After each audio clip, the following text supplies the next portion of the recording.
Kobe, I've been knowing you for a long, long time. I've always wanted to ask you this question. We kind of have similar backgrounds. I'm from New Jersey. I know you're from the Philadelphia area. You moved to Italy. I was, hanging out in Germany as a youngster. How was it growing up in Italy? Did you live on a place that was with all Americans, or were you with Italian kids? Yeah, we because we were also young. I was 6. My sister Shay was 7. My eldest Sharia was 8. And so we were just starting elementary school, basically. And so our parents just immersed us in Italian culture. So we were just surrounded by Italian kids. We were just learning the language as they were. So for us, it was full immersion. And there were no American bases. There was nothing. It was just straight Italian.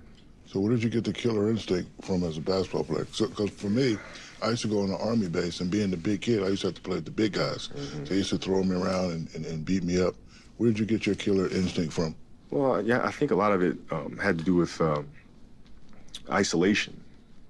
Growing up over there and being the only African-American kid. Not being able to speak the language, I gravitated towards the game. And in that game, you find a lot of, you find solace in the game.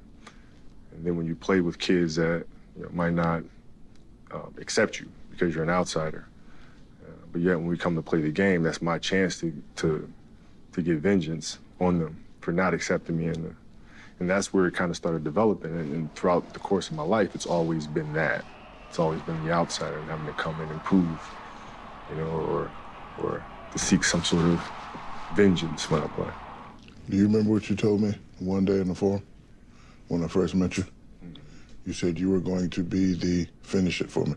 What, the greatest player of all time? Yes. You remember you told me that? No, but that sounds something. No, that sounds like something that I would say. you actually said that, and then you actually said, "I'm gonna be the Will Smith of the NBA." This was really? Yeah, and I was like, "All right, okay." Will Smith. You said. Yeah, times have changed. Yeah, man. I've always had ambition. Another thing you told me as an 18-year-old, I'm gonna be better than Mike. So I knew it definitely drove you, and it's always gonna be those comparisons when somebody's come before you. And you do I don't know if you patterned the game after him or not. I don't know if you watched him in high school, but there was a lot of similarities. But I know that day you passed up Michael Jordan, I know you was probably riding in your car like. You know what, man? I thought I would be. But, what happened is when I came in the league and I wanted to take him on, right? All I heard was, they called him Black Panther, they called him Black Jesus and all this stuff. I said, I want to see what this is about. And, but what happened is that he wound up becoming a big brother to me. How you doing, man? I know where you're going. You gotta get up quick. If you knew where I was going, why you go for the fake? Mike, after you fake the ball, where else you gonna go? You left your feet. Yeah, but where else you gonna go? In the game, I go for you. I spun all the way around. I go for these ribs right here.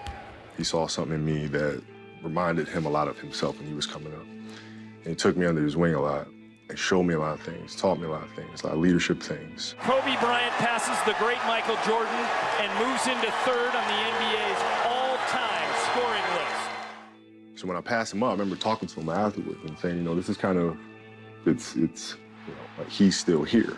The information and the stuff that he's passed on to me, I'm breathing that spirit back into the game all over again, which is a lot of the reason why I try to do that now for the next generation, because he did that for me. Bill Russell did that for me. Jerry West, all you guys, but Michael in particular. What most people don't know is our story goes back when I met you in Orlando. In Orlando. Right. You guys were playing the Pacers in the playoffs in '94, and I came to a game, and Penny back then was my role model, and I looked up to him quite a bit. I asked to take a picture with him. He kind of brushed me off. I remember that. Yeah, and I came to you, asked to take a picture, and you were like, "Yeah, come here, young fella. Yeah, where you from?" I remember that. And that's when it's the first time I met you. I don't know if you know this, but I was in Atlanta, still with the Orlando Magic. We get a call from Jerry West and my agent, 2 a.m. Me and Jerome, we out at the club. Jerry West says, "I got what you want." At that time, I was asked for 150. I knew I wasn't gonna get 150, but Jerry got me 120. So he called me up to the room, and he put the piece of paper on the thing. And before I could sign, he stopped me. He said, "Let me tell you something. I just acquired this kid from Charlotte. You and him gonna get about 3 or 4 championships." I was like, "Who are you talking about?" He said, "Kobe Bryant." I was like, "All right, cool." I wasn't worried about none of that. I was just trying to get to that 120 and trying to get to that 120. And that was the first time I I knew of your greatness. And then when you came in, you was 18, you was doing a lot, and I can remember one time in the 3-on-2 drill, you came down on Sean Rooks and you put up a bing, bing, bing, bing, bing. And Dale said, shh, Kobe, one day you're gonna be a great player, but don't ever do that again. I had the opportunity, to play against guys like SHAQ and Corey Byron Scott, Eddie Jones, Cesar Ceballos, and it's been a great training camp so far. I'm really enjoying it, and I'm enjoying it to the fullest. One thing what I loved about you as an 18-year-old is you wanted it. A lot of guys on our team didn't want it, but you wanted it at a 18-year-old. And that's why in the Utah game, everybody talks about those air balls. I wasn't mad at you. Open Kobe Bryant for three, another air ball. He shoots back-to-back air balls, Jazz basketball. And that's why I was the first one to come grab you and say, hey, I know everybody's laughing and giggling now, but one day people will fear you at the end of the game. So I knew that about you as an 18-year-old. It was fun.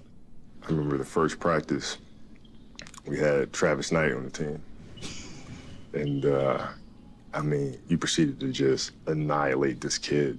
And, just from everything, from talking trash to him to, he was afraid to get on the bus. And one thing that I noticed about you from the jump was that you didn't respect people that you could bully. You didn't respect them, and you test them, and you'd see what they let you get away with, and you'd see if they would fold to that. And that was the first thing I observed about you, and that competitive fire that you had. And then it all started making sense to me. That's how I see him play with that rage when it comes out. And that's how I see guys, when he plays, they back away from him because they're afraid of him. They're afraid of that confrontation, that physicality. And then I remember you taking me down to Jerry's Deli. Back in the day, we had the big flip phones, you know what I mean? I didn't have one, though. You had one. I said, man, I didn't get one of those, man. That's pretty damn cool. You had the big joint and just hanging out with you, man. And you showing me the ropes from day one. Listen, I got beat up, I got hack and shack. I was tired, man. I ain't doing no work. I'm going home, I'm swimming. Me and Uncle Jerome, we sipping pina coladas, we eating burgers. My ass is in the gym 10 hours a day. One thing I know I got a kid that's gonna give me 40 whenever he wants to. Being swept out of the playoffs in May. 96 through 99 was a frustrating point. I don't know about, maybe a little bit for you, but for me, being one of the best bigs in the league and having that title of not winning one, I think it took toll on both of us. I wanted to get it, you wanted to get it. Well, I'm at a point in my life where individual honors don't mean much anymore. I'm just, more worried about what the team is capable of doing. I admit I was probably crazy. Well, we both weren't necessarily stable. Because my thing is, I didn't want to, for us and for me, I didn't want to have that title of, they ain't got one yet. Right. I remember one day reading in the paper, SHAQ's averaging 20 or 30 and doing this, and the great Kareem Abdul-Jabbar said, well, he didn't win none yet. Right. So is he great? And that just kind of, yeah. Well, I one thing that, I understood was your necessity to have to win one. There was a lot of pressure. And I think there was a lot of frustration because you kept seeing this kid and everybody kept saying, okay, be patient with this kid, be patient with this kid. And you're saying, listen, I don't have patience. I have to win now. And this kid needs to develop now. Remember that? I think I can remember the first time we had our first fight and you looked and said, okay, this is crazy. I did say that. Yeah, I did. Yeah, crazy. You did. Anyway, we were playing a pickup game. We was doing a lockout season, Southwest College, playing a pickup game. We're on opposite teams. Right. And trash talking. Yes. And you kept saying, yeah, take that little. I'm like, I'm looking around. Oh, me. Yes. Right? And I said, hold on, ain't gonna be too many more of those little, Yeah, I remember that. And what'd you say? Well, what you gonna do about it? Well, what you gonna do about it? And then that's, the next thing I knew, I saw a big hand coming this way, and I remember going this way, and I remember throwing some lollipop, Golden Polynese came and caught, and then they all just kind of broke us apart, broke us up. I'm looking at this and I'm saying, man, he wants this thing. It affects him, right? I mean, it consumes him. And then from that moment on, I knew we spoke the same language. It doesn't matter if we had disagreements this and the other, our drive to win, like we have to win. There's no other option.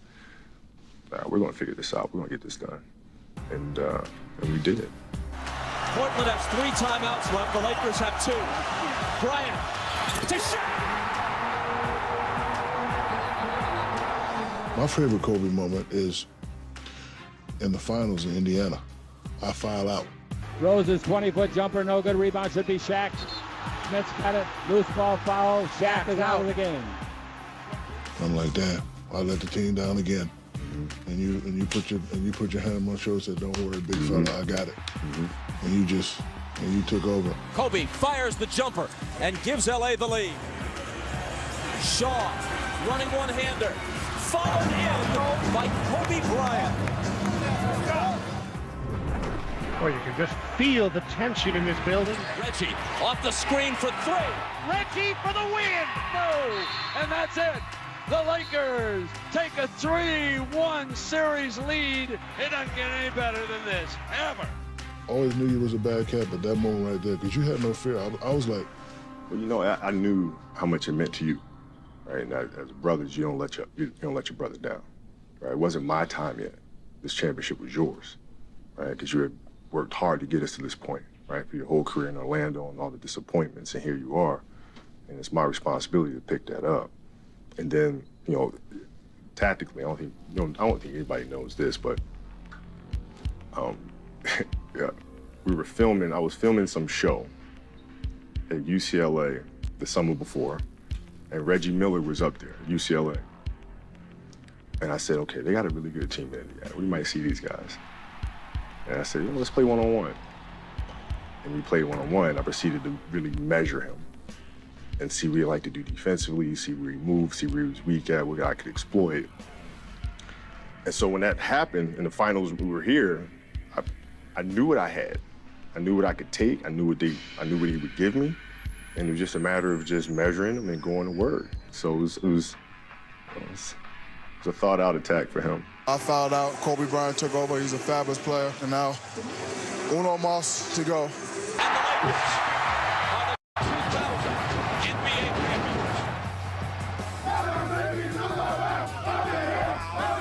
This is it, fellas. You work all year long for it, man.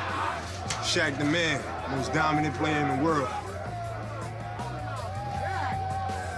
Finally got one. Yeah.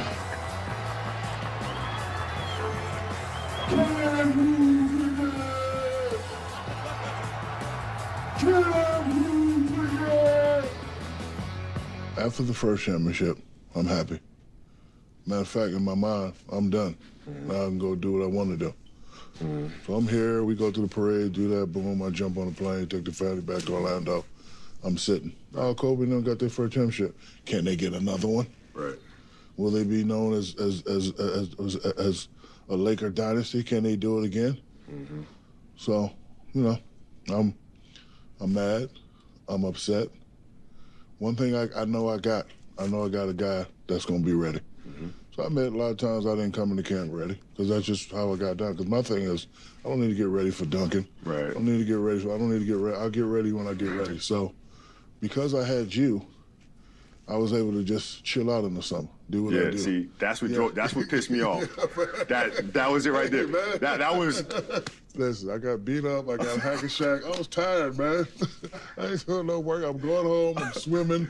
Me and Uncle Jerome, we sipping pina coladas. We eating burgers. My ass is in the gym 10 hours a day. One thing I know I got a kid that's gonna give me 40 whenever he wants to. So, Robin is at the top of the key. He shoots it, and it goes in. I'm like, everybody's going crazy. I'm like, oh, we just won. We won the game. But yeah, I was like, yeah, I'm glad he hit that shot. Angeles Lakers. Told you we were gonna do it. I would love to be able to take our 01 team, match it up with the 91 Bulls team. So I know Michael feels like that was when he was at his best, 91 Bulls team. The 88 Lakers, or the 89 Lakers, before Magic got hurt. And roll the ball out and, we can play and see what happens. But unfortunately, we can't. So to be able to sit here and say we were the best and we were better is, what difference does that make? You ask us, of course we're the best. You ask Michael and Scotty, of course they're the best. You ask Magic and Cap, of course they're the best. What makes us the best is that no other duo had as many outside controversies as me and you had. That's why I always say we're the most enigmatic. Nobody can figure us out. Most controversial, when it comes time to step on the court, most dominant 1-2 punch, little, big, ever created in the game. And that's my reason. Yo, Scotty and Mike, they did their thing. Kareem and Magic always did their thing. They were always smiling and hugging, but me and you weren't always smiling and hugging. No, you know me. I always go to tactics first. I'm trying to think, how would Phil and Johnny Bach handle what we're bringing, right, with you down low, because they've never seen that. What would they do with Luke Longley now? That wasn't Luke at the time, it was Bill Cartwright.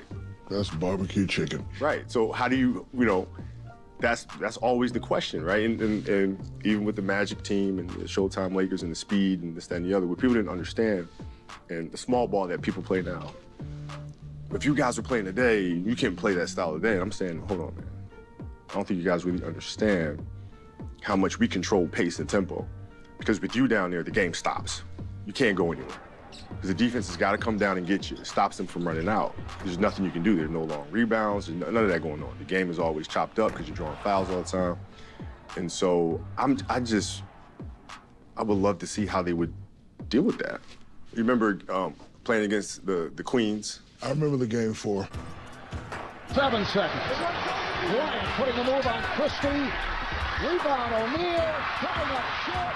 Ori for the win. I got the rebound, and I didn't want to get hack a shot because I was playing hard. Quick. Right? I shot it so quick, I don't want to go to the line. Down 1, I missed by far. So I try to go back in real quick, right? I miss, I get it back. Blotty taps it out my hand. Robert's at the top of the key, he shoots it, and it goes in. And I'm like, everybody's going crazy. I'm like, oh, we just won. Yeah, we won the game. I was like, I'm ready to hit that shot. I never asked Blotty this, and I wish I thought to ask him this. I never asked him why the hell he slapped the ball away like that. Like, if you want to slap it up and out. Right? Put it up in the air. Like, he just smacked it out. And I shot it was like a bounce pass. Yeah. But you shot that. You did. Yes, you did. You did. Go up there in Game 7, we win. And my favorite moment that we ever had was on the bus leaving the arena, leaving Arco Arena. What we do? When we got there, people were mooning us. Uh-huh. So after the game, all of us put our ass on the window and we mooned them. And the guy was like, and the guy was just looking at it.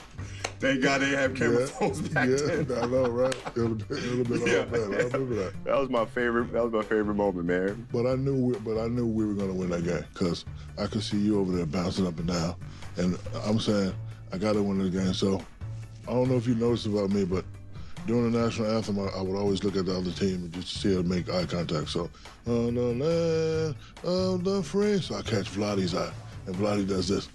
Looks I down. say, uh-oh. And then, I catch this Stojakovic, like, he puts his head down and says, oh, we got this game.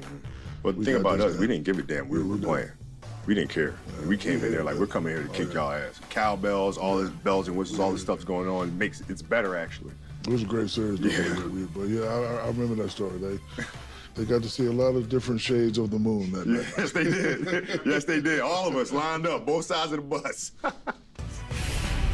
I knew what I said, and he knew what he said. He knew what you said. He said, okay, this is it.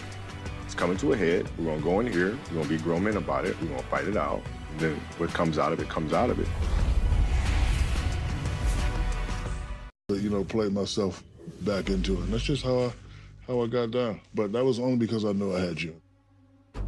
My 4th time in the finals, thanks to that man right over there.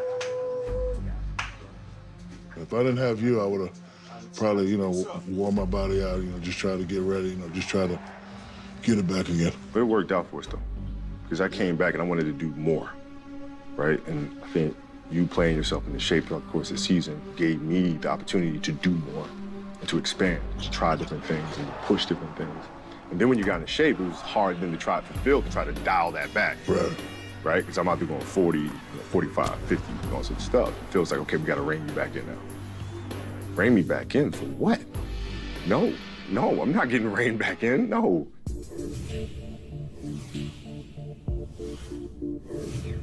I remember watching Crazy Jim Gray. And Jim Gray, Kobe said, Why should he have to? Yeah, right? So that was a you know, good one. I couldn't drive to practice fast enough. Now this was me at my craziest. This is what I'm thinking. I'm going to drive to practice. We're going to fight. It's going to be awesome. May get beat to a pulp, but God, you know what? It's going to be a good one. It's going to be a good one. And that's what I came to practice, completely expecting that to happen. And I think B. Shaw might have calmed everybody down. He was waiting. He was waiting. No, the funny thing is, I saw the article the night before. Uncle Jerome usually meets me at the house so we can ride together. So he wasn't there, so I wanted to beat him anyway. So I left the house at 8. As soon as I get to the ring, he was like, I knew the fire that I lit. I knew what I said, and he knew what he said. You knew what you said. And you said, okay, this is it.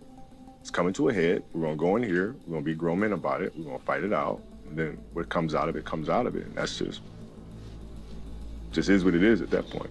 They're just defined a little territory that's, you know, their area, and I think that's kind of what you see in role playing a lot of times as a coach. You see guys want to have a space that they kind of define as, this is my area.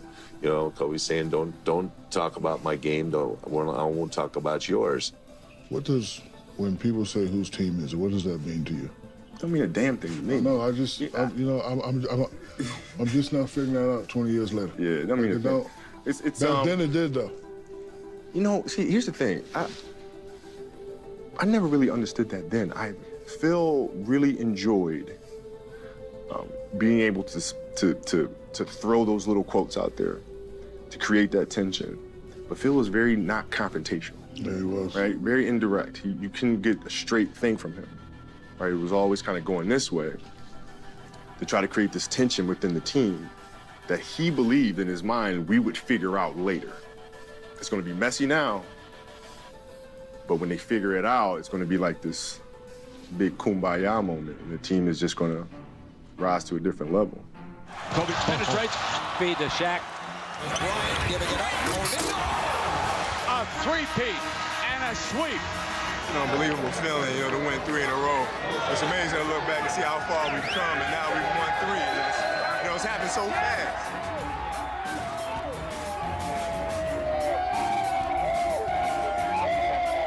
After the third one, now we can start working on 4. You know, all the old pressures of they're not winning and that was gone.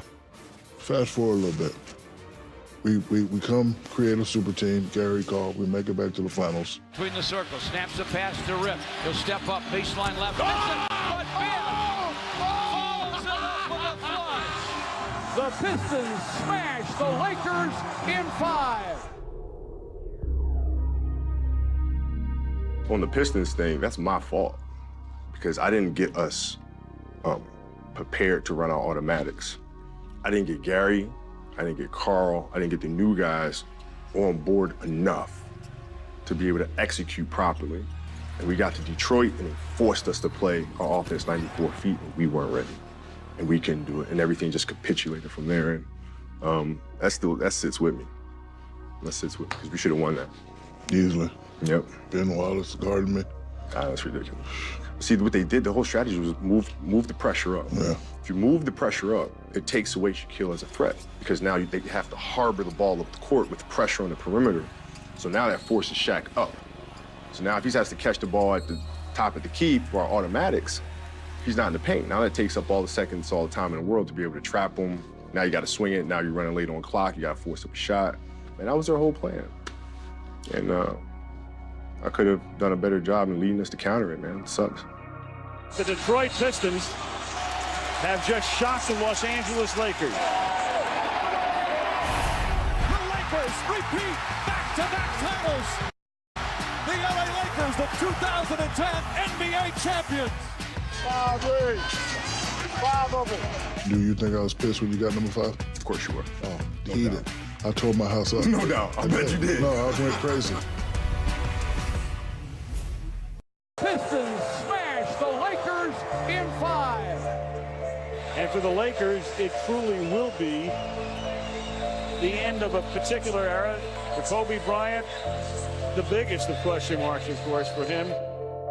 If you can remember, that summer, we were playing in Hawaii. And I think I was trying to get some new money.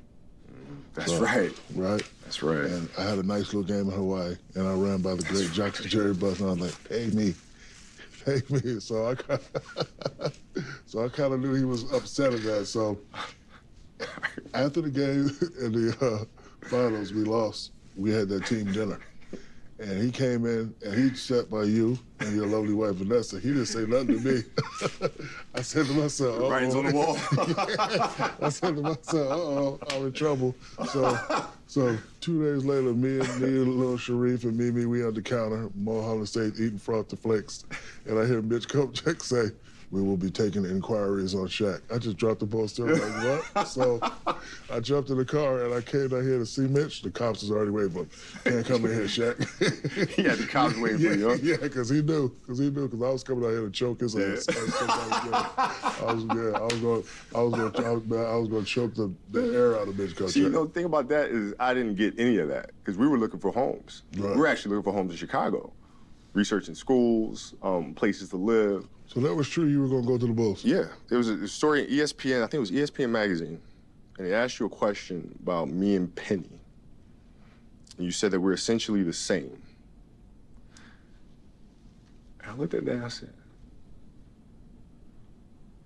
no, we're not.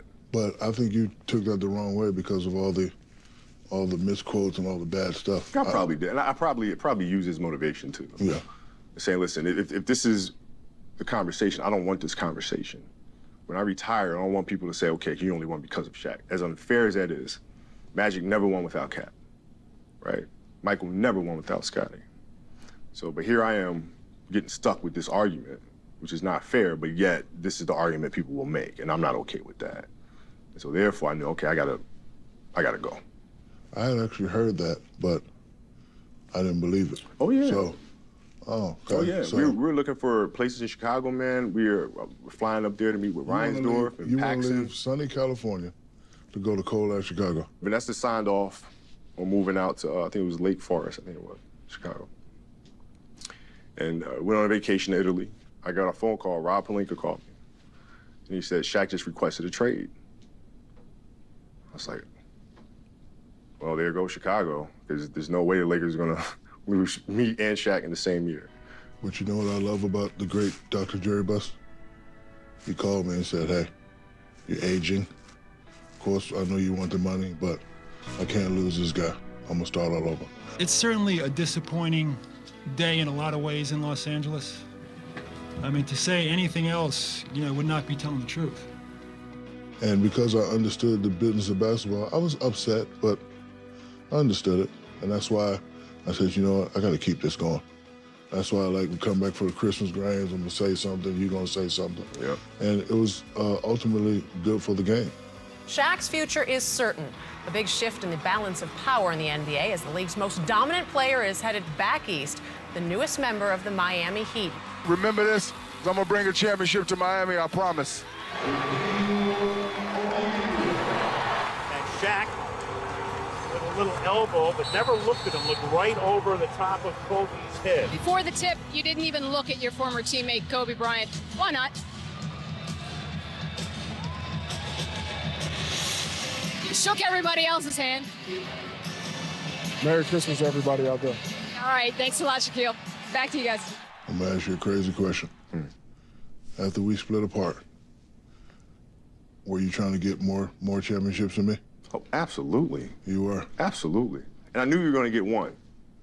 I knew you were gonna get one because of the energy, going into Miami and D-Wade and everything that was there. I knew you were gonna get that one. So I knew I had to get at least 2 or 3.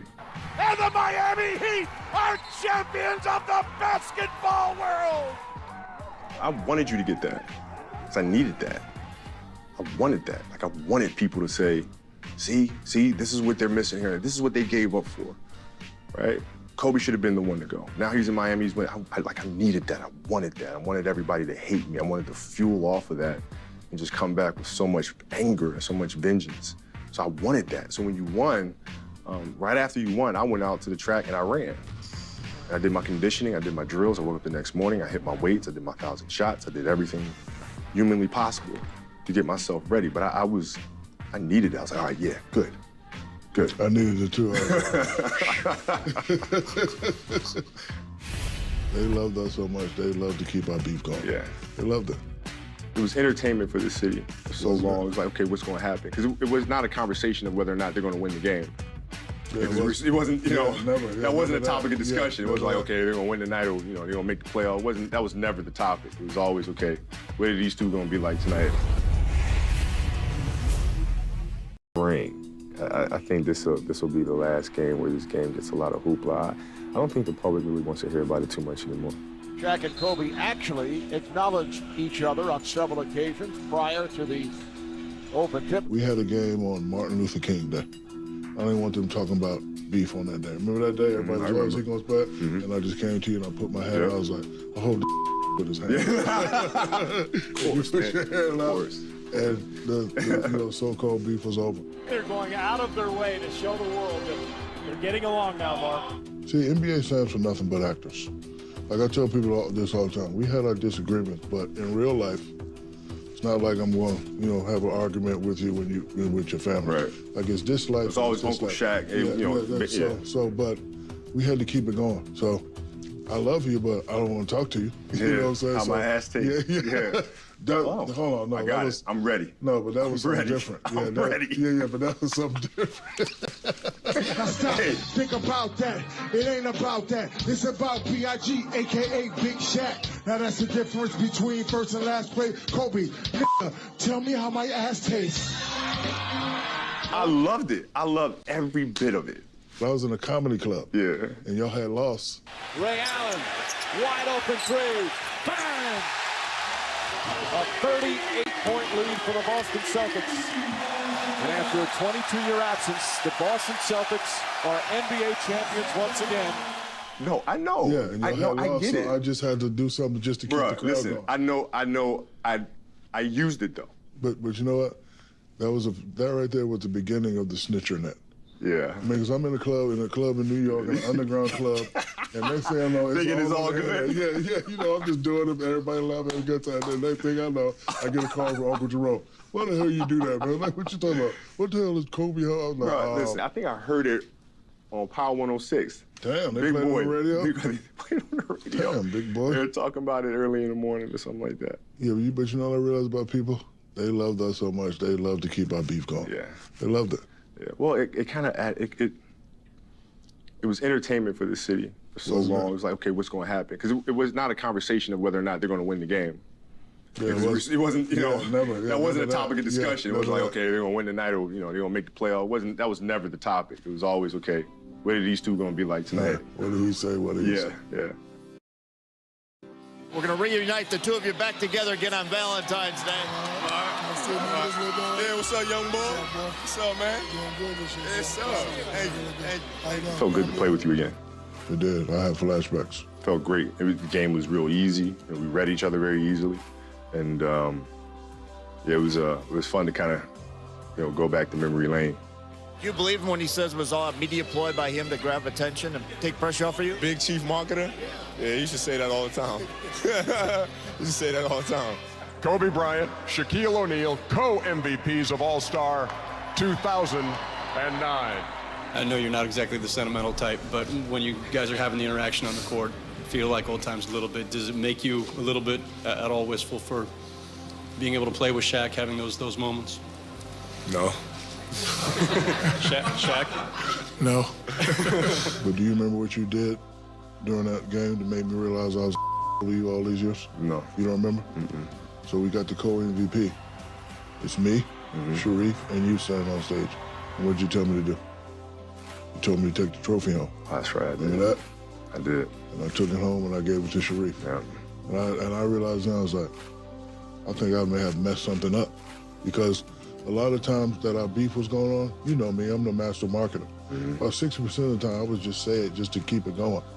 But like when you did that, when you didn't have to do that, because usually they take it and they mail it, but you like Shaq, and you know Sharif loves you. So so here you go, Sharif, and you gave him the trophy. I just said to myself down, I was like, luckily I won 3 out of 4 with this guy, but I was to this guy, so I owe you an apology. I'm gonna give you an apology, but we ain't gonna be doing all that crying.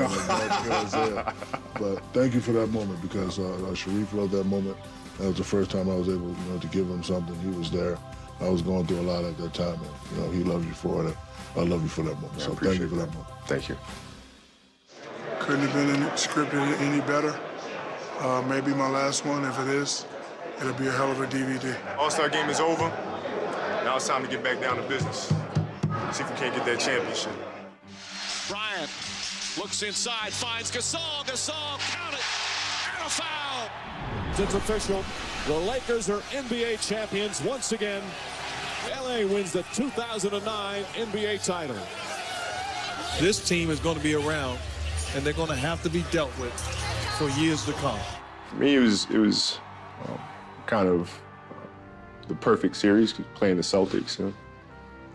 Them beating us in 08, and then, you know, having 5. I mean, we joke about that a lot, but the most important thing was beating the Celtics because of everything that they meant to this organization. And it was a tough series for me. Most people don't know this, but I had a bone spur in my ankle. And then a couple of games in Boston, I had to leave the game, go back in the locker room and get it injected because I could barely walk. And I had a broken finger that I was playing with, I had a cast on my right finger. And then I was having to deal with Garnett, Pierce, Ray Allen, Rondo, Rasheed Watt, I mean, all these guys. And trying to figure out how to get through that series. And so it was a big relief to win. First and foremost, it was a relief to win and get out of that series alive. If I lost 2 to the Celtics, man, I've been miserable.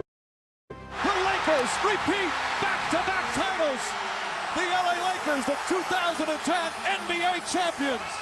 5 rings. 5 of them. Do you think I was pissed when you got number 5? Of course you were. Oh, no doubt. I tore my house up. No doubt. I bet you did. No, I went crazy. Because when I got 4, you got 4, I was like, hey, I got 4, he got 4, let's straight. When you got that 5th one, and then hold on, you said, I just wanted to get one more. Absolutely. Absolutely. TVs. Yeah. And I said, you know what? There ain't nothing he can do about it either. We know what it means as a team, but what about individually for you? Just got one more than Shaq.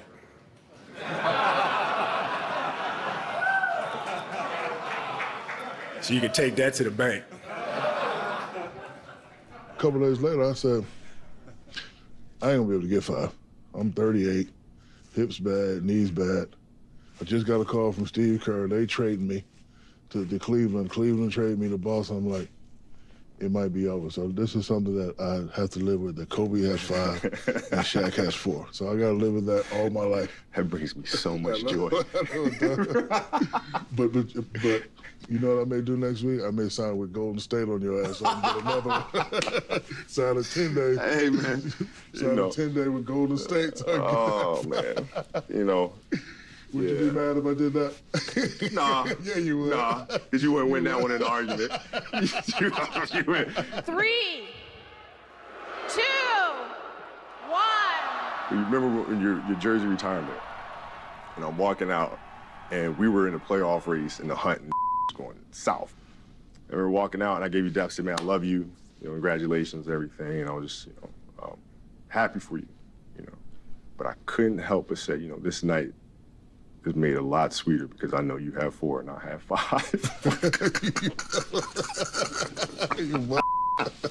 God, I don't want to do this anymore. I told you I don't want to do this. Oh, yeah. This type of duo, I don't think you'll ever see again. Never, ever, ever, ever. All right, we made it. Yes, sir. No crime. None of that. None of that. Hold on, we gotta take a picture. Give him 5 and give me 4.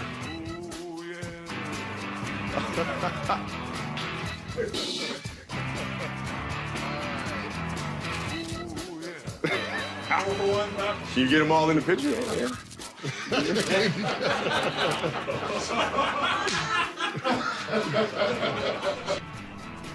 Love you too, my man. It's a great one. Thank you, guys. Thank you. Still sitting. Hey, Joe. That's hilarious. I must have been a crazy. It was this one. I think it was this one. It was this, yeah, I missed me by inches. By inches. What the hell was I thinking?